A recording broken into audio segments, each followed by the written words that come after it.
देखिए जो इस वक्त मेरी अब से थोड़ी देर पहले किसी से बात हुई जिनके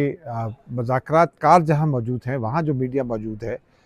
उनके किसी बंदे से बात हुई जो उनको अपडेट मौसूल हुआ। वो भी रिपोर्ट कर रहे हैं, वो ये बता रहे हैं कि जो 1 बजकर कुछ मिनट पर तीसरा या चौथा राउंड शुरू हुआ था मुज़ाकरात का, वो इख्तिताम पज़ीर हो गया। थोड़ी देर पहले नोट्स एक्सचेंज हो गए हैं और उसके बाद उन पर थोड़ी-सी मुशावरत होगी, कुछ रिफ्रेशमेंट लिया जाएगा। उसके बाद अगला राउंड फिर आज ही अब से कुछ देर के बाद शुरू होने की तवक्को की जा रही है और बताया ये जा रहा है कि दोनों वफ़ूद की ये कोशिश है कि आज ही जिन चीज़ों पर जो इत्तफ़ाक़ राय हो रहा है, उनको एक ब्रॉडर कंसेंसस की शक्ल में, यूँ समझिए कि एग्रीमेंट की शक्ल में या फ्रेमवर्क की शक्ल में शक्ल देकर आज ही अगर उन पर दस्तखत करने की ज़रूरत है तो उसको कर दिया जाए और जो चीज़ें जिस तरह आगे चलनी है उनके लिए भी आज कुछ उस हवाले से कोई एक शेड्यूल मुरतब कर लिया जाए ताकि जो कुछ भी होना है, अब चूँकि तकरीबन 15 घंटे से ज़्यादा हो गए हैं इस एक्टिविटी को होते हुए,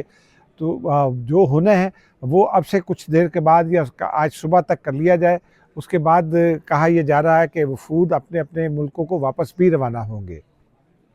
दूसरा ये कि वफ़ाक़ी दारुल-हुकूमत इस्लामाबाद में अमेरिका और ईरान के वफ़द का आना, इसको आप कैसे देखते हैं?